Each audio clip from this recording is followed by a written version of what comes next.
Assalamualaikum warahmatullahi wabarakatuh. Saya Devira Lestari Pardiani dari Fakultas Bisnis Manajemen.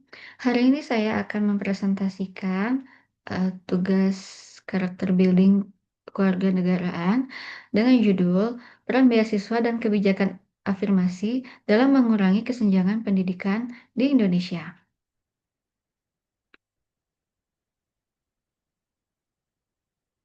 Saya mulai dari latar belakang. Yang pertama, pendidikan merupakan fondasi penting bagi pembangunan bangsa. Dengan pendidikan yang kuat akan mempermudah negara untuk tumbuh secara berkelanjutan. Selanjutnya, akses pendidikan berkualitas belum merata di Indonesia, terutama di daerah terpencil, di mana anak-anak di wilayah ini sering mengalami beberapa hambatan, misalnya mulai dari jarak dari rumah ke sekolah yang cukup jauh, infrastruktur yang buruk, dan keterbatasan fasilitas dan tenaga pengajar. Lalu, kesenjangan pendidikan berdampak pada kualitas sumber daya manusia dan pembangunan nasional. Selanjutnya, beasiswa dan kebijakan afirmasi datang sebagai solusi strategis yang diluncurkan oleh pemerintah. Dari latar belakang tersebut, berikut adalah rumusan masalah dari proyek ini. Yang pertama, apa tujuan dari adanya kebijakan afirmasi? Yang kedua, bagaimana implementasi beasiswa dan kebijakan afirmasi dalam mengurangi kesenjangan pendidikan? Yang ketiga, bagaimana upaya pemerintah dalam memeratakan pendidikan bagi daerah 3T? Yang keempat, sejauh mana kontribusi beasiswa dan afirmasi terhadap kesenjangan pendidikan? Yang terakhir, apa tantangan dalam implementasi kebijakan tersebut?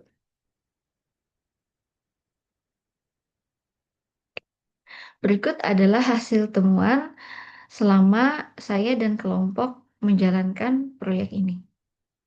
Yang pertama, beasiswa seperti KIP sangat membantu, namun proses distribusi dan sosialisasi belum maksimal. Di mana untuk kasus ini saya kebetulan mewawancarai salah satu penerima manfaat KIP, di mana eh, siswa tersebut secara pribadi mencari tahu kampus-kampus mana saja yang menyediakan beasiswa KIP, seperti itu. Yang kedua, tidak semua siswa yang layak menerima bantuan mengetahui prosedur atau memenuhi syarat administratif. Maksudnya di sini adalah ada beberapa siswa yang secara kriteria itu layak untuk mendapatkan bantuan, namun tidak mengetahui prosedur bagaimana caranya untuk mendapatkan bantuan KIP tersebut.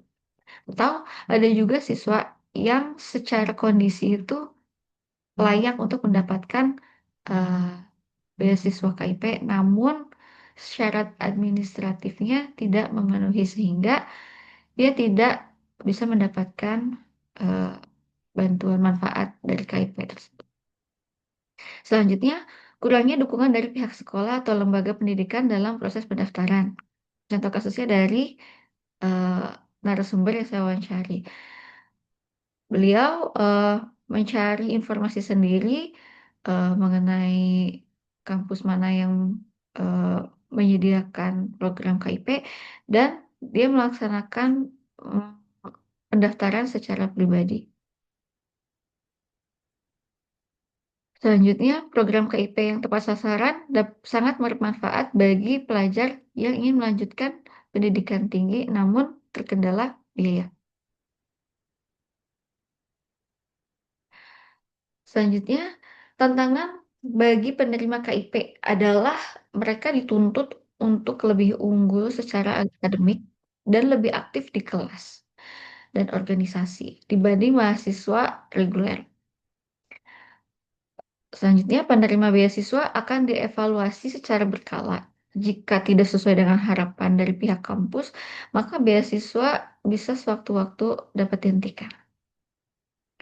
Selanjutnya, respon dari teman di lingkungan kampus dan lingkungan yang mendukung seperti tidak ada perlakuan berbeda atau diskriminasi antara mahasiswa reguler dengan penerima KIP, membuat siswa-siswa penerima manfaat ini dapat beradaptasi dengan cepat dan dengan baik di lingkungan kampus.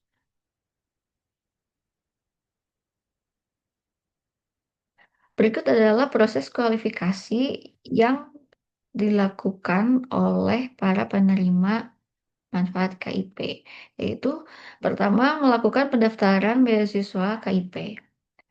Setelah itu ada tes akademik untuk mengukur kesiapan dan kemampuan calon penerima. Setelah tes akademik dinyatakan lulus, selanjutnya ada survei lokasi tempat tinggal untuk menilai kondisi sosial ekonomi secara langsung.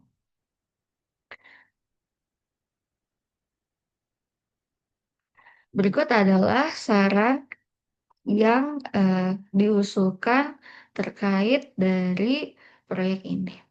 Yang pertama, lebih aktif melakukan sosialisasi ketersediaan program beasiswa untuk mempermudah siswa memperoleh informasi kampus mana saja yang menyediakan program beasiswa KIP. Yang kedua, mendorong keterlibatan masyarakat dalam identifikasi calon penerima beasiswa. Yang ketiga, melakukan evaluasi secara berkala untuk memastikan beasiswa tepat sasaran. Yang terakhir, peningkatan sinergi antara pemerintah, sekolah, dan masyarakat untuk implementasi beasiswa dan kebijakan afirmasi agar implementasi lebih efektif.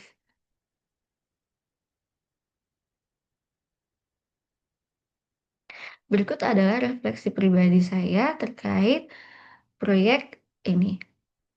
Dari proyek ini saya mendapatkan perspektif yang lebih dalam dari sisi penerima beasiswa. Saya menyadari bahwa beasiswa ini berdampak sangat besar ya dalam membantu melanjutkan pendidikan ke jenjang perguruan tinggi di tengah kondisi ekonomi yang sulit. Untuk narasumber saya pribadi, dia adalah salah satu penerima KIP dengan kondisi dia hanya tinggal bersama kakaknya. Dan dia adalah salah satu penerima manfaat yang tepat sasaran. Nah, dari program beasiswa dan kebijakan afirmasi ini tidak hanya menjadi solusi finansial, tetapi juga menjadi jembatan harapan bagi masyarakat prasejahtera dan anak-anak yatim piatu dalam mengatasi kesenjangan pendidikan. Kebijakan ini juga memberikan ruang yang lebih bagi mereka untuk mendapatkan kesempatan yang sama dalam meraih masa depan yang lebih baik. Demikian presentasi dari saya ucapkan terima kasih. Wassalamualaikum warahmatullahi wabarakatuh.